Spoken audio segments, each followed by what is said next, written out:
এ হারঙের সুদকুরেরা ঘুষকুরেরা মনোযোগ দিয়া শোনো, সমাজের ভিতরে লম্বা লম্বা কথা বলো, সমাজের ভিতরে চার দোকানে লম্বা লম্বা কথা বলো, এমন মুনাফিকি কইরা, এমন বেঈমানি কইরা, বেআমলের মতো কাজ কইরা, হারাম খাইয়া মুমিন যা দাবি করো, এই মুমিন তো তুমি আসলে নামের মুমিন, কামের মুমিন না।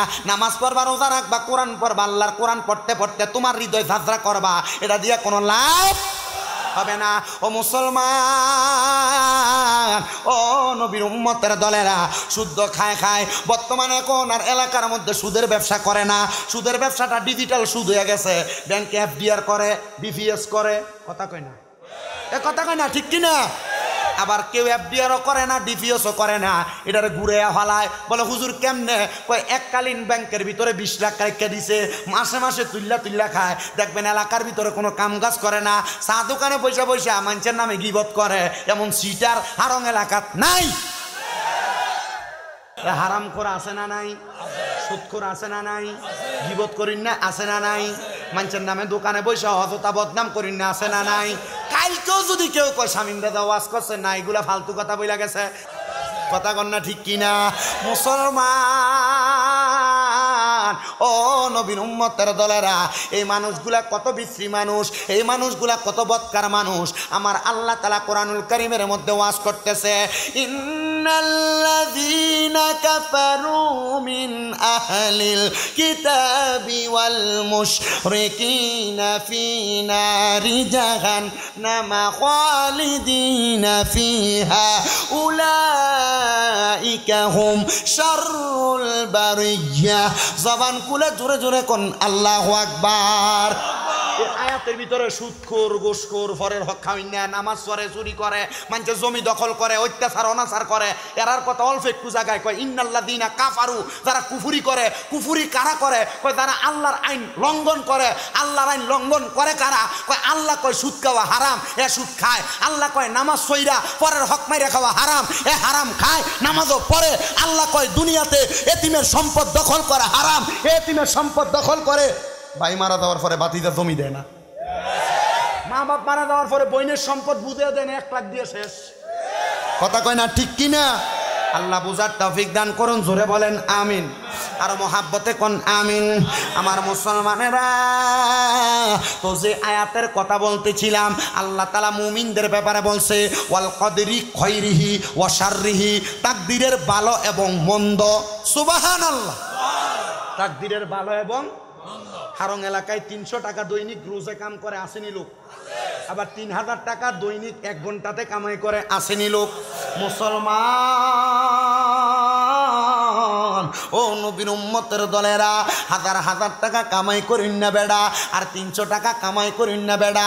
কোনোদিন আফসুস করবা না, শুধু কইবা আলহামদুলিল্লাহ। জোরে কোন আলহামদুলিল্লাহ, জোরে কোন আলহামদুলিল্লাহ। যদি তুমি আলহামদুলিল্লাহ বলতে পারো, 3 লাখ টাকা একদিনে কামাই করে শান্তি পাইতো না, 300 টাকা 1 ঘন্টায় একদিনে কামাই করে যে শান্তি পাইবা। ও মুসলমান, ও যুবক ভাইরা, ও আমার মুরব্বী বাবারা, বয়স্ক বাবারা, অনেকে টাকা পয়সা ইনকাম করতে পারেন না, সংসার চালাইতে কষ্ট হয়। আমি আপনাদের কাছে একটা করজোরে আবদার জানাইয়া দেই রে বাবারা, আপনারা 5 ওয়াক্ত নামাজের পাশাপাশি আল্লাহর কোরআনুল কারীমের মধ্যে আদেশ করা ওয়া মিনাল লাইলি ফাতাহাজ্জাত বিহি নাফিলাতান লাকা আসা আইয়াবাসাকা রাব্বুকা মাকামাম মাহমুদা। আল্লাহ কয় নবী আমার, আপনি রাতের কিছু অংশে তাহাজ্জুদের নামাজ আদায় করেন।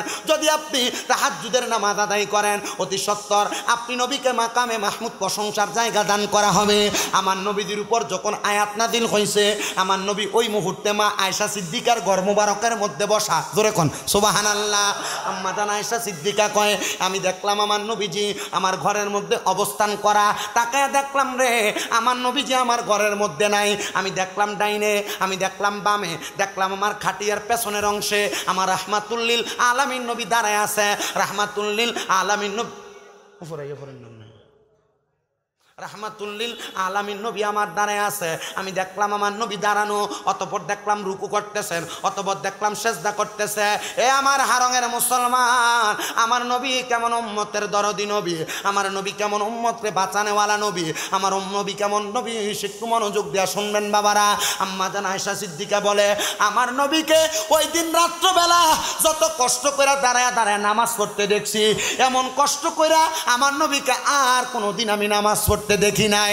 আমি দেখলাম আমার নবী এশারের নামাজ শেষ করে আমার ঘরে আমার পাশে আসার পরে নবী আমার নামাজের মধ্যে দাঁড়াইলেন। দাঁড়ানোর পরে আমার নবীজি নামাজ ততক্ষণ শেষ করলেন না যতক্ষণ সুবহে সাদেক না হয়। সুবহে সাদেক মানে ফজরের আগের সময়টা, আমার নবীজি নামাজ শেষ করলেন না। আমার নবী দাঁড়িয়ে রইলেন। আমার নবী সুবহে সাদেকের পূর্ব মুহূর্তে সালাম শেষ করলেন, কিন্তু ওই দিনের রুকুটা একটু লম্বা ছিল, ওই দিনের সেজদাটা লম্বা ছিল। আমরা রুকুতে 3 বার সুবহান রব্বিয়াল আলা পড়ি, আমরা রুকুতে সুবহান রব্বিয়াল আযীম, সেজদার মধ্যে সুবহান রব্বিয়াল 3 বার, 5 বার, 7 বার পড়েননি পড়ি বাবা। আম্মা জান আয়েশা সিদ্দিকা কয়, জগতের মানুষ, আমার নবী ওই দিন 3 বার পড়লেন নাকি 5 বার পড়লেন নাকি 7 বার পড়লেন আমি বুঝতে পারলাম না। ওই দিনের রুকুটা, ওই দিনের সেজদাটা অনেক লম্বা ছিল। আমি আমার নূরের নবী রাহমাতুল্লিল আলামিন নবীকে নামাজ শেষ করার পরে জিজ্ঞাসা করলাম, ইয়া রাসূলুল্লাহ, ইয়া হাবিবাল্লাহ নবী গো, আপনি এত লম্বা নামাজ কেন পড়লেন? এত লম্বা নামাজ তো আপনাকে কোনোদিন পড়তে দেখি নাই। আমার নবীজি আম্মা জান আয়েশা সিদ্দিকার দিকে ডান দিকে চেহারা মুবারক ঘুরায়া আম্মা জান আয়েশা সিদ্দিকার দিকে তাকাইলেন। আম্মা জান আয়েশা সিদ্দিকা কয়, দেখে আমি কান্না করে দিলাম, ইয়া রাসূলুল্লাহ, আপনার চোখ মুবারকগুলা বড় বড় হয়ে আছে, আপনার চোখ মুবারকগুলা লাল লাল হয়ে আছে, আপনি নবীজির চোখ মুবারক দিয়া বায়া বায়া পানি পড়তাছে। ওগো নবী, ওগো নূরের নবী রাহমাতুল্লিল আলামিন নবীজি, আপনি কেন কান্না করেন? আমার নবী কয়, আয়েশা, আমার আল্লাহ তাআলা একটু আগে আমি নবীর উপর একটা আয়াত নাযিল করছে। আয়াতটা হইল, ওয়া মিনাল লাইলি ফাতাহাজ্জাত বিহি নাফিলাতাল লাকা আসা আইয়াবাসাকা রাব্বুকা মাকামাম মাহমুদা। এ আয়েশা, আমার আল্লাহ এই আয়াত যখন নাযিল করছে, আমার আল্লাহ বলছে আমি নবী যদি তাহাজ্জুদের নামাজ পড়ি, আমি নবী যদি তাহাজ্জুদের নামাজ পড়ি, আমারে মাকামে মাহমুদ প্রশংসার জায়গা দান করব কিয়ামতের ময়দানে, হাসরের ময়দানে। এ আয়েশা, আমি নবী একদিন দুনিয়াতে থাকবো না, আমি নবী রওজা মুবারকের মধ্যে চলে যাব। আমার উম্মত আমি নবীরে এত ভালোবাসবে, আমি নবীর করা আমলটা আমার উম্মত করবে। রাত্রবেলা ফজর আগে উইটা উইটা কষ্ট কইরা তাহাজ্জুদের নামাজ আদায় করবে। আয়েশা রে, ও আমার আয়েশা, আমি আমার আল্লাহর কাছে সলাতুল ইস্তেখারার নামাজ, ইস্তেসকার নামাজ পড়া দোয়া করলাম, আমার আল্লাহ যেন আমার উম্মতরে তাহাজ্জুদের নামাজ পড়লে কোনো না কোনো কিছু একটা দেয়। আয়েশা কই, ইয়া রাসূলুল্লাহ, আমার আল্লাহ আপনার উম্মতের জন্য কোনো ফয়সালা দিছেনি? আমার নবী কয়, আয়েশা, আমি নবীরে আল্লাহ একটা উপাধি দিছে, মুস্তাজাবাতুদ দাওয়াত, মুস্তাজাবাতুদ দাওয়াত, মুস্তাজাবাতুদ দাওয়াত। ওলামায়ে কেরাম, মুফতাইনে কেরাম, হক্কানি রাব্বানি মুহাদ্দিসদেরকে জিজ্ঞাসা করবেন মুস্তাজাবাতুদ দাওয়াতের মানে কি? মুস্তাজাবাতুদ দাওয়াতের মানে হইল যে কোনো সময় যে কোনো দোয়া করলে আল্লাহ তাআলা দোয়াটা কবুল করে, তাকে বলা হয় মুস্তাজাবাতুদ দাওয়াত। এ আয়েশা, আমার আল্লাহ তাআলা আমি নবীরে মুস্তাজাবাতুদ দাওয়াত বানাইছে। আমি নবী কোনো দোয়ার জন্য হাত বাড়াইলে আমার আল্লাহ তাআলা আমি নবীরে ফিরত দেয়। ওরে আদি পিতা আদমে যখন মুসিবতে পড়ে, মুদের নবীর উসিলাতে আল্লাহ কবুল করে। আদি পিতা মুসিবতে, মুদের নবীর উসিলাতে আল্লাহ কবুল করে। সাখারাতের বিছানাতে, সাখারাতের বিছানাতে দেখা দিও রে, দো জাহানের বাদশা নবী কামলিওয়ালা রে, আমার মনের ঘরেতে রেখেছি যারে, আমার মনের ঘরে রেখেছি যারে, দো জাহানের বাদশা কামলিওয়ালা রে, দো জাহানের নবী মনে আসেন, হৃদয়ে আসেন? কার কার আছে হাত তোলেন দুইটা সোজা করে, একবারে সোজা। এই দুইটা হাতকে নবীর রাস্তার যারা আছে তার ভিতরে নবী নাই।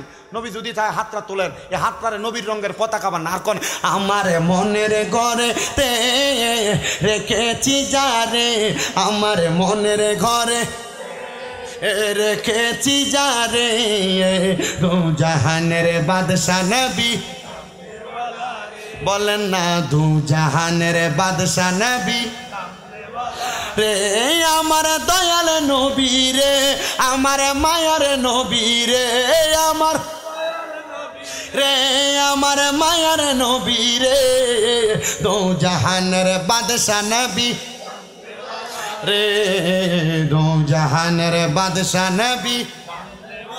হায়রে আদি পিতা আদমে যখন মুসিবতে পড়ে, মুদের নবীর উসিলাতে আল্লাহ কবুল করে।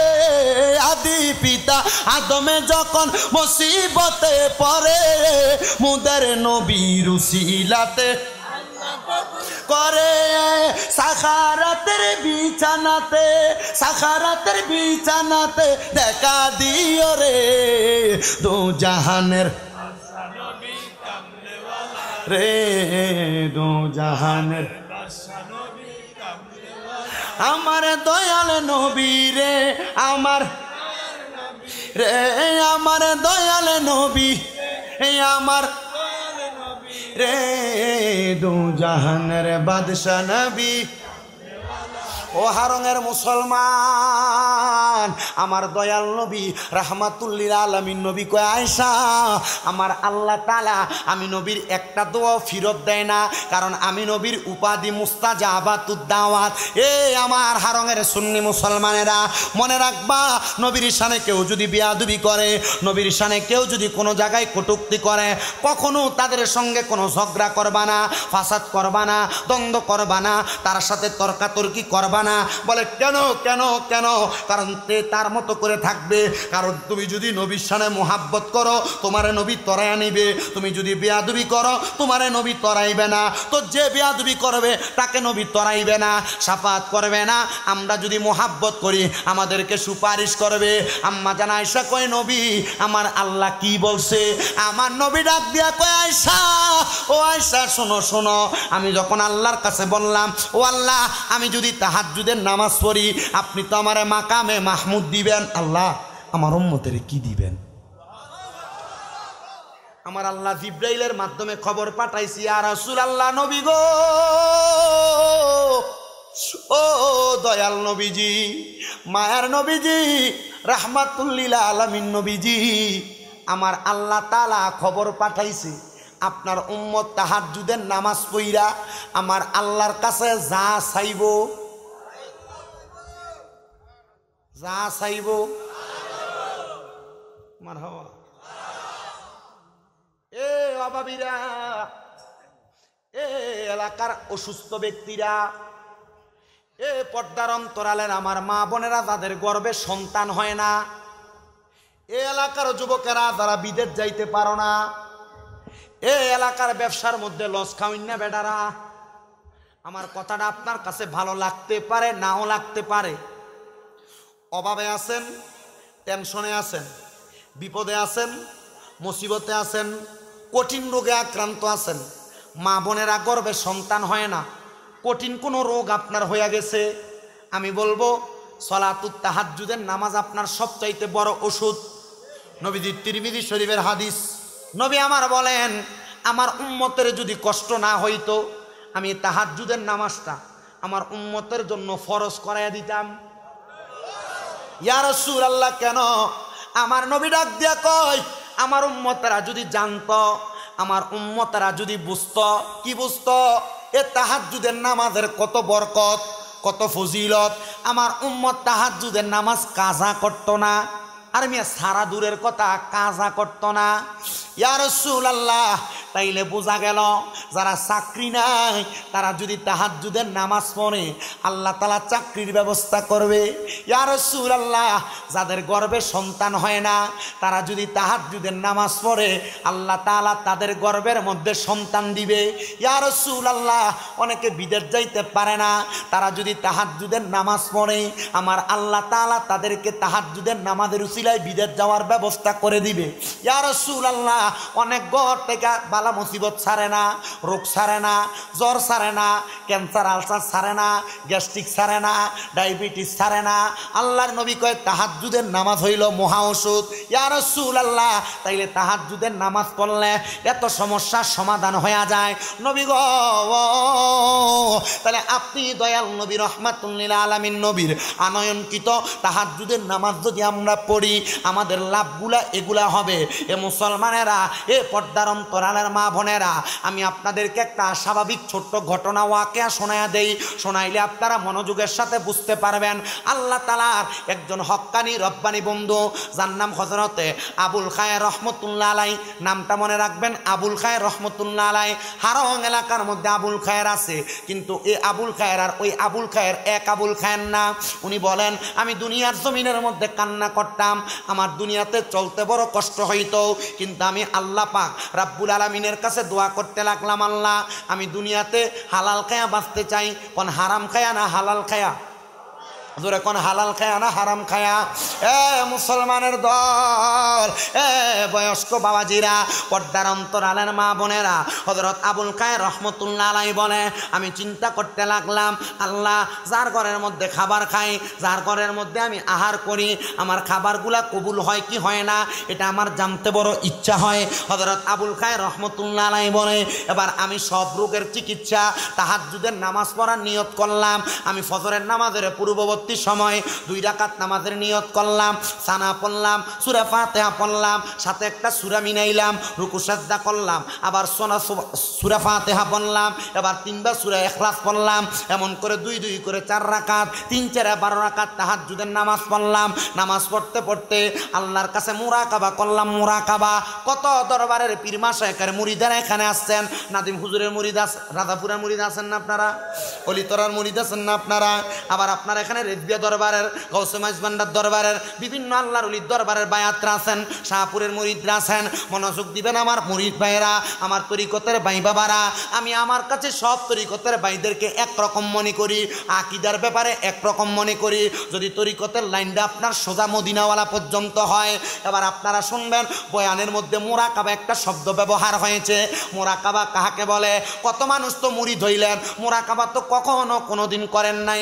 সর্বনিম্ন 3 মাস হালাল খাবার খাইয়া, হারাম না হালাল খাবার খাইয়া, রাত্রর গভীর বেলায় 2 রাকাত নফল নামাজ পড়িয়া আপনার ডান হাতটারে আপনার ডান গালের সাথে লাগাইয়া, পাটারে মিমের মতো বাঁকা কইরা, আপনি চক্ষু বন্ধ কইরা একবার সূরা ফাতিহা আউযু বিল্লাহ বিসমিল্লাহর সাথে 3 বার সূরা ইখলাস পড়িরা, ইস্তেগফার পড়িরা আল্লাহর হাবিবের প্রতি দুরূদ শরীফ পড়বেন, চক্ষু বন্ধ করবেন, মুরাকাবার নিয়ত করবেন। মুরাকাবার ভিতরে আপনি যেই কোনো একটা নিয়ত আনবেন, অথবা নবীকে দেখতে চাই, অথবা আমার ভবিষ্যৎ দেখতে চাই, অথবা আমার সন্তানের ব্যাপারে জানতে চাই, দেখবেন আমার আল্লাহ তাআলা মুরাকাবার মাধ্যমে আপনাকে সব খবর জানায়া দেয়। হযরত আবুল খায়ের, বুঝতেছেন ওয়াজ? মুরাকাবা কেমনে করে বুঝছেন? আমার মুসলমানেরা, ইমানদার ভাই বাবারা, গভীর মনোযোগ দিয়ে বয়ানটা শ্রবণ করার চেষ্টা করবেন। আবুল খায়ের রহমতুল্লাহ আলাইহি বলে, আমি আবার মুরাকাবা করতে লাগলাম। মুরাকাবা যখন করলাম, আমি দেখলাম আমার আল্লাহর পক্ষ থেকে সাদা নুরানি পোশাকওয়ালা একজন ব্যক্তি হাজির হয়ে গেছে। আমার বলতেছে, আবুল খায়ের, এ আল্লাহর বান্দা, আজকে কতদিন পর্যন্ত ইবাদত করতেছো, কিন্তু তোমার নামাজ রোজা হজ যাকাতের যত ইবাদত কিছুই তো কবুল হয় না। হযরত আবুল খায়ের রহমাতুল্লাহ আলাইহি বলে, আমি যখন সপ্তাহের মধ্যে দেখলাম আজকে 3-4 মাস আমার কোনো ইবাদতই কবুল হয় না। আবুল খায়ের রহমাতুল্লাহ আলাইহি বলে, আমারে খবর দিতেছে, আবুল খায়ের তোমার নামাজ কবুল হয় না, রোজা কবুল হয় না, দান সদকা কিছুই কবুল হয় না। হে আগন্তুক, আপনার কাছে আমি জানতে চাই কারণ কি? কারণ এখন আপনারা অনেকে চিন্তা করে দেখবেন, আরে আমার নামাজ দি কবুল হয় না। আমরা অনেকে চিন্তা করে দেখবেন, আপনার রোজা দি কবুল হয় না। আপনি এত ইবাদত করেন, মনে দি শান্তি লাগে না? আবুল খায়েররা বলতেছে তোমার কাজ কি? আবুল খায়ের ডাক দিয়া কয় আমার কাজ হইল রোম এলাকার, স্পেন এলাকার মসজিদের মধ্যে নামাজ আদায় করানো, মানে ইমাম সাহেব। নাম কি? আমরা হুজুররা ডেঞ্জারাস একটা জায়গার ভিতরে বইয়ে রয়েছি। এ ফোলা ফাইন্ডির কি ডাক দিন না? কেউ নাই আনে মুসলমানের দলেরা, আমরা হুজুররা কেমন ফাড়া বাসে আটকা। মনোযোগ দিয়ে একটু শুনবেন। শুধু হুজুররা না, যে কেউ দাওয়াত দিলে যে দুরুম করে তার দাওয়াতে যায় প্লেটলে আমরা বইয়ালাই। সাবধান, যার তার ঘরে খানা খাইতে সাবধান। বলে হুজুর আমি টিহা দিয়া খাই, কাম হবে না যদি তার খাবারটা হারাম হয়। আপনারা কোন শুকুরের গোস্ত খাওয়া হালাল না হারাম? সুদের টাকা, ঘুষের টাকা, পরের হকের টাকা মাইরা দিয়া গরুর গোস্ত কিনা খাইলে এটাও হারাম, খাসির গোস্ত কিনা খাইলে এটাও হারাম, মুরগার গোস্ত কিনা খাইলে এটাও হারাম। আবুল খায়ের কয় এ আগন্তক, আমার ইবাদত কবুল হয় না কেন? কারণটা বলো। কয় তুমি যে মানুষের ঘরে খাবার খাও, তোমার এই খাবারের ভিতরে হারাম মিশ্রিত। তোমার ইবাদত কবুল হওয়ার প্রধান শর্ত হইল কি? বলে হালাল খাবার খাওয়া। তুমি খাওনি, বলে আমারে তারা খাওয়ায়, আমি এটা গ্রহণ করি, কিন্তু কবুল হয় কিনা জানি না, এই জন্যই তো মুরাকাবা করলাম। আবুল খায়ের, ও আবুল খায়ের, তাহলে এখন থেকে খাইবা না ছাড়বা? আল্লাহর ওয়াস্তে মাফ চাই, এত কষ্ট করে ইবাদত করি, আমার ইবাদত কবুল হবে কি হবে না এটার গ্যারান্টি আমি দিতে পারবো না। তাইলে আমি কেন মানুষের খানা খাইতাম? উনি কয় মানুষের খানা খাওয়া বন্ধ। একটানা 3 দিন পর্যন্ত ক্ষুধার্ত, পেটে কোনো খানা নাই। দেখলাম আসমান থেকে বৃষ্টি হইতাছে। আবুল খায়ের কোনো বাড়ি নাই, গাড়ি নাই, সম্পদ নাই, কিছুই নাই। আমার একটা সম্পদ, আমার মা জননী দুনিয়া থেকে ইন্তেকাল করার আগে আমার একটা নামাজের মুসল্লা যায় নামাজ দিয়া গেছে, নামাজের মুসল্লা যায় নামাজ দিয়া গেছে। এই যায় নামাজটা আমি বৃষ্টির পানির মধ্যে ধুইলাম, ধোয়ার পরে যায় নামাজের মধ্যে আমি পানি নিতে লাগলাম, পানি নিয়ে জমায়া রাখলাম। 3 দিনের পরে 2 দিন আমি এই পানি সিপ্পা সিপ্পা খাইছি, কিন্তু 2 দিনের পরে যায় নামাজে আর পানি নাই, সব পানি ঝইরা পড়ে গেছে, আর আমার কাছে কোনো খাবার মতো ব্যবস্থা নাই। আমি যখন পানিটা পান করলাম, করার পরে 5 দিন আর পেটের মধ্যে ক্ষুধার জ্বালা সহ্য করতে পারি না, এত ক্ষুধা। আমি আবার চিন্তা করলাম তাহাজ্জুদের নামাজ পড়ি, ইবাদতে থাকলে আমার আর কষ্টের কথা, ক্ষুধার কথা মনে থাকবে না।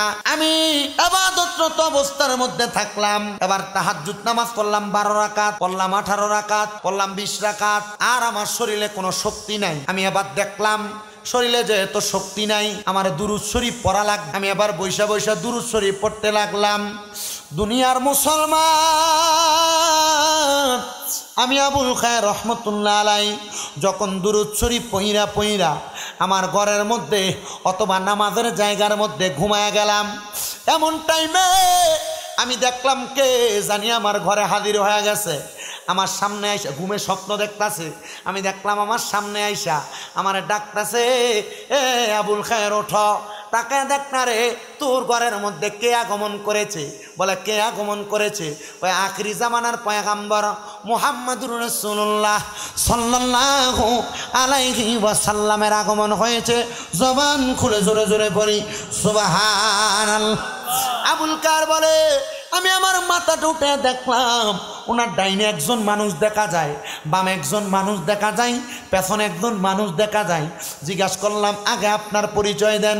উনি কয় আমি হইলাম বেলায়াতের বাদশাহ, আমার নাম হযরতে আলী কাররামাল্লাহু ওয়াজহু। বলে নবীজির ডান পাশে কে? বলে হযরতে সিদ্দিকে আকবর রাদিয়াল্লাহু তাআলা আনহু। নবীর বাম পাশে কে? হযরতে ওসমান জিন নূরাইন রাদিয়াল্লাহু তাআলা আনহু। নবীজির পেছনে কে? হযরতে ওমর ইবনে খাত্তাব রাদিয়াল্লাহু তাআলা আনহু। আপনি কেন আমার ডাক দিলেন? এ আবুল খায়ের, আমি ডাক দেই নাই, রহমতের নবী তোমার সঙ্গে কথা বলবে। আবুল খায়ের বলেন আমি আমার স্বপ্নের মধ্যে জিজ্ঞাসা করলাম, ইয়া রাসূলুল্লাহ, ইয়া হাবিবাল্লাহ, নবী গো আপনি কেন আমার হুজরা মুবারকের মধ্যে? আমার নবী ডাক দিয়া কয় আবুল খায়ের, আজকে 5 দিন পর্যন্ত ক্ষুধার্ত, কোনো খাবার খাও নাই। তুমি চাইলে যে কোনো মুসল্লির ঘরে খাবার খাইতে পারতা, চাইলে যে কোনো মানুষের কাছে হাত বাড়াইলে খাবার পাইতা, কিন্তু তুমি হালালের কথা চিন্তা কইরা, হারামের কথা চিন্তা কইরা মানুষের ঘরে কোনো খাবার খাও নাই। বৃষ্টির পানি খাইছ, 5 দিন পর্যন্ত বৃষ্টির পানি দিয়া তোমার কাইটা গেছে, আরো 5 দিন তোমার একবারে ক্ষুধার্ত কাটতেছে। তাহাজ্জুদ পড়েছ, এবার দুরূদ শরীফ পড়তে পড়তে ঘুমায় গেলা। আবুল কায়ের রে, আমি নবী রাহমাতুল লিল আলামিন, নবীর কোন পাগল, আমি নবীর প্রতি দুরূদ শরীফ পড়া একা একা ক্ষুধার ব্যথা অন্তরের মধ্যে পেটের মধ্যে নিয়ে ঘুমাইবো। আমি রহমতের নবীজি এই ব্যথা সহ্য করতে পারবো না। ইয়া রাসূলুল্লাহ, ইয়া হাবিবাল্লাহ, নবী গো, আপনি আমার ঘর মুবারকের মধ্যে, আমার নবীজি বললেন নেরে আবুল খায়ের, উনি বর্ণনা করতেছেন, আমি আমার আস্তিনের ভিতর থেকে হুজ্জাতুল্লাহিল মুসলিমিন কিতাবের মধ্যে ঘটনাটা উল্লেখ, আস্তিনের মধ্য থেকে রহমতের নবী আমাকে একটা রুটি মুবারক দিলেন নবীজির হাত মুবারক থাইকা। আমি রুটিটা আমার হাতে নিয়ে আমি খাইতে লাগলাম, অর্ধেক রুটি খাইলাম, এমন টাইমে আমার ঘুমটা ভাঙ্গা গেছে। ঘুমটা ভাঙ্গার পরে আমি বুঝতে পারলাম আমি একটা স্বপ্ন দেখছি, কিন্তু আমি আমার ডান হাতের ভিতর তাকিয়ে দেখি আমার নবী আমার হাতের মধ্যে যে রুটিটা দিছিল অর্ধেক স্বপ্নে খাইছি আর অর্ধেক আমার হাতের মধ্যে।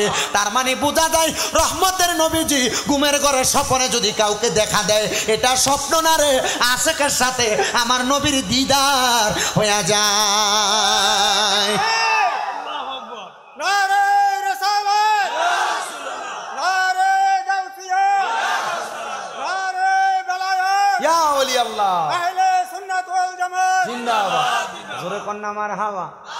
আরে রহমতে আলামে নবী নূরে মুজাসসাম, বলো রহমতে নূরে মুজাসসাম, সাহাবীরা আতর বানাম বলেন, সাহাবীরা গাম বলেন, রহমতে আলম নবী নূরে মুজাসসাম, বলেন রহমতে আলম নবী নূরে মুজাসসাম, সাহাবীরা আতর বানাই। বাবা উস্তুনে হান্নানা একটা খেজুরে গাছের নাম, যাকে ধরে খুতবা দিতেন রাসূল আকরাম, গাছটা নবীর বিরহে কাঁদিতে রহে, হতবাক হইলেন যত সাহাবায়ে কেরাম, বলেন রহমতে আর নবী নূরে মুজাসসাম, বলো রহমতে हम সাহাবীরা আতর বানাই, গাম মুবারক সাহাবীরা আতর বানাই। মুসলমান, এবার আবুল খায়ের রহমতুল্লাহ আলাইহি বলেন, আমার যখন রহমতের নবীর দিদার পাইলাম, আমার নবী আমার রুটিটা দেওয়ার পরে আমি বুঝতে পারলাম রহমতের নবীর দিদারটা সত্য। ফুজিয়া ছিল কি যেন নামাজের, জোরে জোরে নামাজের, তার মানে আল্লাহওয়ালারা সঙ্গী নামাজের মুসল্লা হওয়ার মানে তারা নামাজ পড়তো না, বেনামাজ দিয়েছিল। কেমন মোহাব্বতে কন, কারণ যদিও না বুঝেন আল্লাহ যেন একটা বালা বইয়ের ব্যবস্থা করে দেয়। আমিন কন, ওই আমিনের আওয়াজ বেশি, জোরে কোন আমিন, আর মোহাব্বতে কোন আমিন। এ মুসলমান, উনি ডাক দিয়ে কয় আমি নামাজ পড়ার জন্য আমার সুন্দর একটা নামাজের মুসল্লা আমার স্ত্রীকে আমি আমার কাছে আনলাম, আইনা বললাম তোমাকে মোহরানা দেওয়ার মতো আমার কাছে কোনো টাকা নাই, পয়সা নাই, সম্পদ নাই, আমি তোমার মোহরানা হিসেবে। আর চট্টগ্রামের ভিতরে তো একটা কুপ্রথা চলে, কুপ্রথা, 20 লাখ 10 লাখ 15 লাখ মোহরানা না হইলে বিয়ে হয় না। আমরা যৌতুকের বিপক্ষে বলতে থাকি, বলি না? বেশি মোহরানার বিপক্ষে কেউ বলে না। এক ফোলা বেতন পায় মাত্র মাসে 10,000 টাকা, আপনি এ ফোলার বিয়ার মোহরানা 3 লাখ কোন বুঝে দিল? বছরের বেতন বুঝি তার মোহরানা, কথা কই না। এ মোহরানার হক দিতে পারবো? তখন বউর কাছে বিবাহের রাতকে যে মাগো আল্লাহর রাস্তায় মানে মাফ করে দিও, মা তো কয় না, না? ও আচ্ছা ঠিক আছে, এটা শরীয়তের মাসালা, শরীয়তের নুরুল আনোয়ার কিতাবের মধ্যে এটার মাসালা সুন্দর সাবেত করছে, এবং শরহে বেকায়ার কিতাবুত তালাকদের ভিতরে মাসালা সাবেত করছে। কি সাবেত করছে? যে স্ত্রীর শরীরে কোনো একটা অংশ যদি কোনো ছেলে এটা মনে করে কয় যে তোমার শরীরের এই তিলটা আমার মায়ের মতো, বউ তালাক। তোমার শরীরের এই অংশটা আমার মায়ের মতো, এটা বললো বউ কি? বউরে মায়ের সাথে তুলনা করা যাবে না? আমার মুসলমান ইমানদারেরা, উনি নামাজের মুসল্লা দি যে কথা বলতেছিলাম, তা আমরা সমাজে মোহরানা কি ধরে? বেশি ধরে। তো বেশি যখন দিতে পারে না, তখন ছেলে হয়তো একটা মোবাইল ফোন দেয়, নসেত একটা মনে করেন যে ওই 3 পিস দিয়া বা একটা 20-25 হাজার টাকার আংটি দিয়া বা গলার চেন দিয়া, কয় আমার কাছে তো এতটুক আছে, এটা বাসর রাইতের উপহার, আমি আস্তে আস্তে তোমার দিয়া দিমু, অথবা আমার কাছে তো দেওয়ার মতো সাধ্য নাই, আচ্ছা যেদিন দিমু। এটা কিন্তু দাদিরা নানিরা এ সিফা বুদ্ধি শিখে দেয়, এটা সিটারি, এটা কি যেদিন আমার কাছে টাকা হইব এদিন আমরা বাসর করাম, তখন বেডি আবার ডরে কইলা ঠিক আছে আমরা দন লাগবে, এটা কি হিসাব? সিটার হিসাব। এজন্য মোহরানা কমায়া ধরবেন, যেন ছেলে বাসর রাইতে মোহরানার হক আদায় করতে পারে। যদি আপনি কমায়া ধরেন, তাহলে ছেলেটা ভালোভাবে মোহরানার হক না আদায় করতে, জোরে কয় না, আদায় করতে পারবে। কিন্তু ছেলে তো এটা পারতেছে না, না পারার কারণে অনেক মুরব্বী বাবার এখানে আছেন, বউর কাছ থেকে এমনি দাবি মাপ লওয়ার চেষ্টা করছেন, কিন্তু বউ মাপ করছে না, মারা যাইবেন, জালেম হইয়া কবরের ভিতরে হাসরের ময়দানে উঠবেন। কেন? কারণ আপনি মোহরানার হক আদায় করেন নাই। মোহরানার হক আদায় না করে যদি মারা যান, জান্নাতে যাবেন কিনা এটার ব্যাপারে সন্দেহ আছে। কথা কি ক্লিয়ার? কথা বুঝতে পারছেন? এজন্য আপনারা যারা সম্পদওয়ালা টাকাওয়ালা আছেন বা বয়স্ক বাবার আছেন, বিয়ে করছেন, মোহরানার হক দিচ্ছেন কি দিচ্ছেন না এটার ব্যাপারে সন্দেহ আছে, বউয়ের সাথে আজকে ডিসকাস করে নেবেন বিষয়টা, এটা নিয়ে সমাধান করবেন যে মোহরানার হক দিছি কিনা, আর দিতে পারেন আর না পারেন এটার ব্যাপারে খুব সুন্দর করে একটা সমাধান করার চেষ্টা করবেন। কথা কোন ঠিক কিনা? কারণ আমি যদি আপনার কাছে কিচ্ছা কাহিনীগুলো কইয়া চলে যায়, আর আপনারা কিছু যদি আমি না বইলে দিয়ে যায়, এ ওয়াজ দিয়ে কোনো কাম হইব? কথা কোন কাম হইব? যে কথা বলতেছিলাম, উনিকে আমার বিয়ার মোহরানা, জোরে কয় না, আরো জোরে কন না, যায় নামাজ হইল আমার নামাজের মুসল্লাটা হইল আমার বিয়ার মোহরানা। ওই বিয়ার মোহরানাটা আমি আমার স্ত্রীকে প্রদান করলাম। মোহরানাটা দেওয়ার পর হযরত আবুল খায়েরের ইন্তেকাল হইল।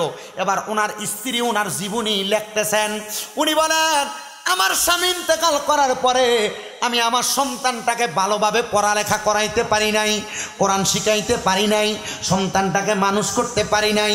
আমার সন্তান আমার ঘরের যত মাল সামান ছিল সব বিক্রি কইরা স্পেন এলাকার মধ্যে যাইয়া সে নেশা করত, মদ পান করত। দুনিয়ার মুসলমান নেশা যখন করত, আমার ওই নামাজের মুসল্লাটারে আমি একদিন জোহরের ওয়াক্তে খোঁজ করতেছি, কিন্তু আমি আমার নামাজের মুসল্লাটা পাইতেছি না।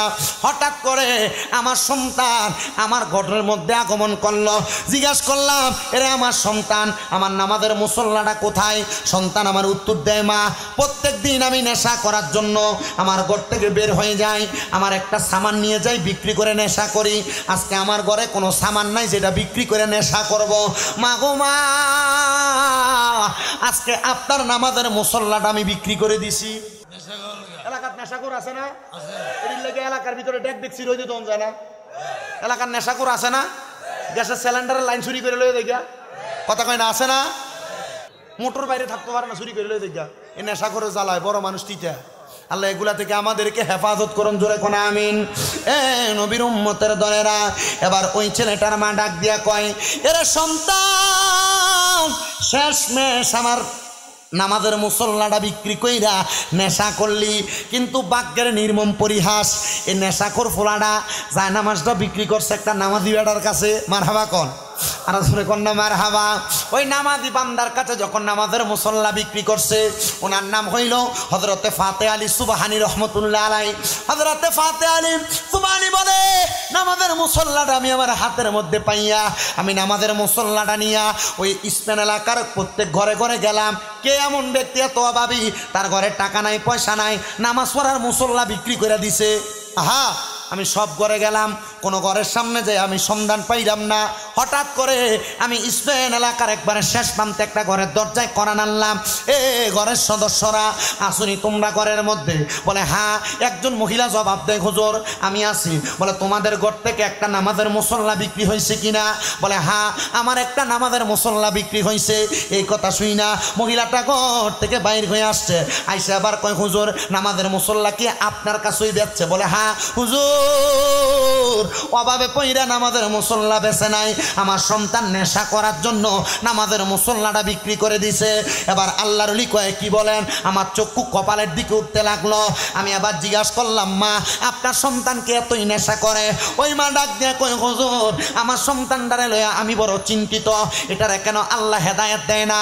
হুজুর আপনি কি আমার সন্তানটারে হেদায়েত করতে পারবেননি? হুজুর কয়, মা আল্লাহর ওলিরা চাইলে অনেক কিছুই পরিবর্তন করাইতে পারে, করতে পারে, এই ক্ষমতা দিছে একজনকে। ও মুসলমান, এবার আল্লাহর ওলি কয়, মা আপনার সন্তানকে পাঠাইবেন। হুজুর আমার ভূতে তো নামাজই ভরে না, আপনি যে স্পেন এলাকার মসজিদের ইমাম সাহেব, আপনার কাছে পাঠামু কেমনে? আমার সন্তান তো যাবে না। ডাক দিয়া কয়, মা আপনার সন্তানকে আপনি বলবেন, তুই যদি স্পেনের ওই মসজিদের ইমামের কাছে যাস, আগামীকালকে নেশা করার জন্য যে টাকা লাগবে ওই টাকা তোরে ওই ইমাম দিয়ে দিবে। মা কয়, আমি হুজুরের কথা মোতাবেক তারে আদেশ করলাম। ওই সন্তান হুজুরের কাছে গেলেন। হুজুর কয়, বাবা কেন আসছো? হুজুর আপনি নাকি বলছেন আজকে নেশা করার টাকা আমারে দিবেন। হুজুর বলে, হ্যাঁ, তবে শর্ত আছে, স্পেনের বড় মসজিদের সামনে একটা পুকুর আছে। বলে, হ্যাঁ, এই পুকুরের পানির মধ্যে বিসমিল্লাহ বলে 3টা ডুব দেওয়া লাগবো, আর নচেত তোমারে আমি এই অর্থ দিরহামগুলা দিব না। এ হুজুর টাকা দিবেন তো দিবেন, খাটাইয়াই দিবেন। বলে, হ্যাঁ, যাও না মসজিদের এই পুকুরের মধ্যে তুমি ডুব দিয়া দাও। পোলা ডুব দিছে 3টা। কয়টা বলছে কি?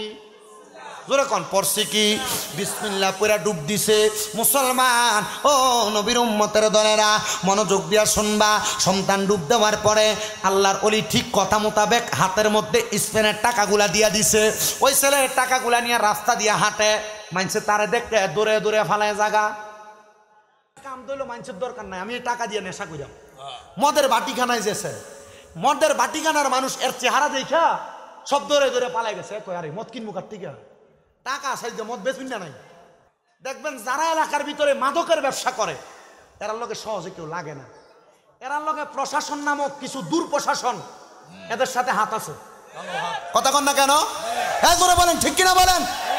বাংলাদেশের প্রশাসনের অনেক লোকেরা এমন মাদক ব্যবসায়ীদের সাথে হাত কইরা কইরা এদের থেকে চাঁদাবাজি খাইয়া, চাঁদা খাইয়া এদেরকে ব্যবসা করার সুযোগ করে দিছে। বাংলাদেশের বর্তমান যে অবস্থা, প্রশাসনকে মানুষ ঘৃণা করছে।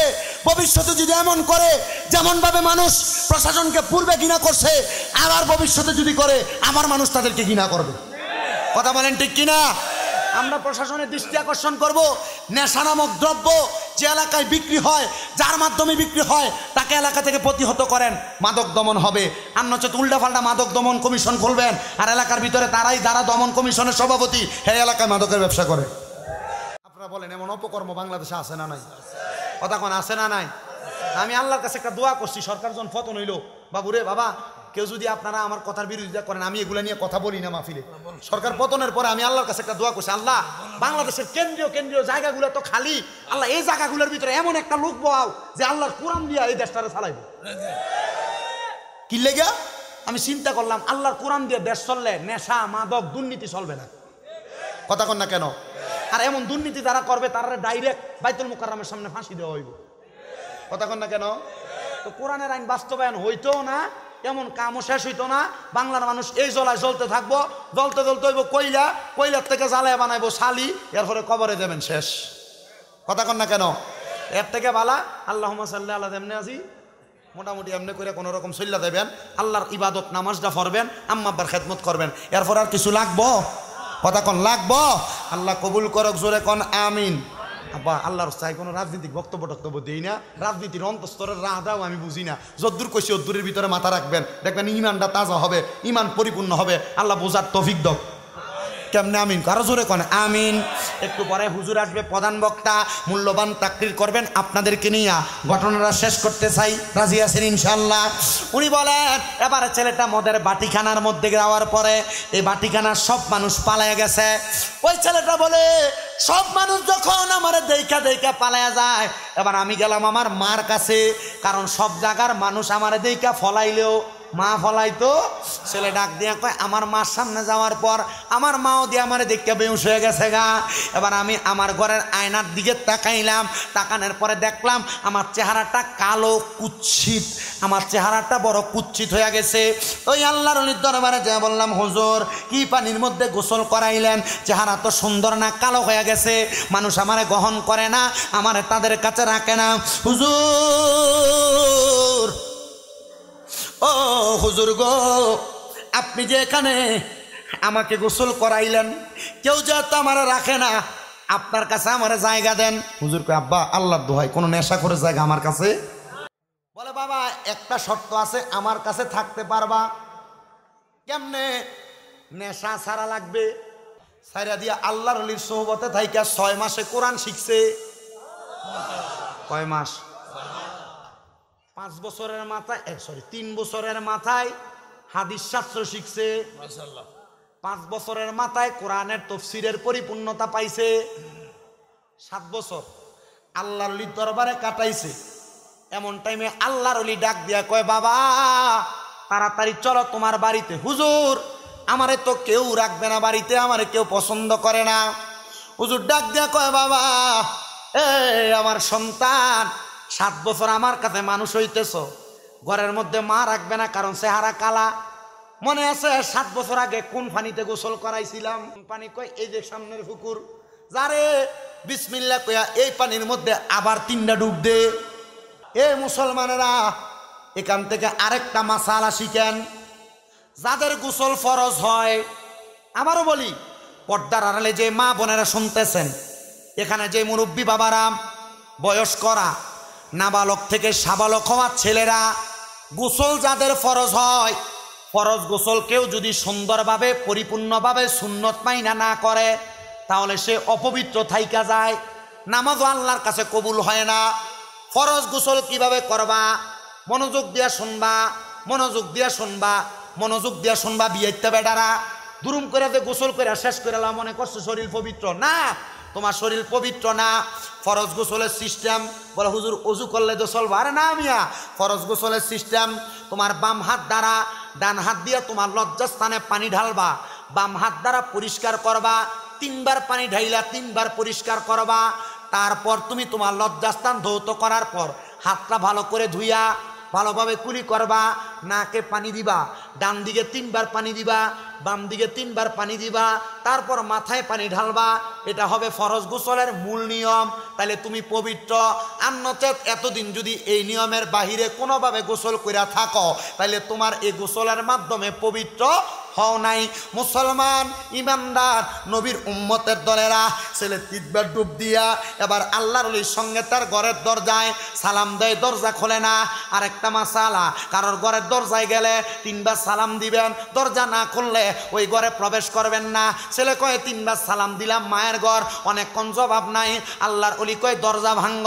প্রবেশ করলাম, যাইয়া দেখলাম আমার মা নামাজের মুসল্লায়, আমার মারে ডাক দিলাম নামাজরত অবস্থায়। চিন্তা করলাম এখন ডাক দেওয়া যাবে না, অনেকক্ষণ অপেক্ষা করলাম। 3 তাসবিহ 5 তাসবিহ 7 তাসবিহ পরিমাণ, কিন্তু আমার মা কোনো কথা বলেন না। আল্লাহর ওলি আমারে কয় মায়ের ডান দিকে আঘাত করো অথবা মায়ের ডান দিকে হাতটা লাগাও। উনি কয় আমি ডান দিকে হাতটা লাগাইলাম, লাগানোর পরে দেখলাম আমার মা কাইত হয়ে ডান দিকে পড়ে গেছে। এ মা আপনি কেন এমন ভাবে পড়ে গেলেন? কারণটা কি জানতে চাই।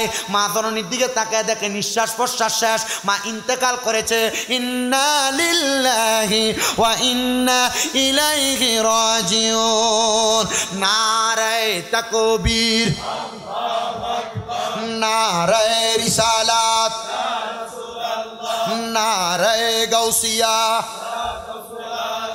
আহলে সুন্নাত ওয়াল জামাত, রাজাপুরা দরবার শরীফ, ডক্টর সৈয়দ নজরুল ইসলাম বাইশ হাজারী সাহেবের আগমন, হারংবাসীর পক্ষ থেকে হযরত শাহজালাল রহমতুল্লাহ ইসলামী যুব সংগঠন, হুসাইনিয়া যুব কমিটি, আহলে সুন্নাত ওয়াল জামাত, নারায়ে তাকবীর, নারায়ে রিসালাত। আল্লামা হযরত মাওলানা ডক্টর সৈয়দ নজরুল ইসলাম বাইশ হাজারী সাহেবের আগমন, দাদা ভাইয়ের আগমন, জোরে বলেন মারহাবা।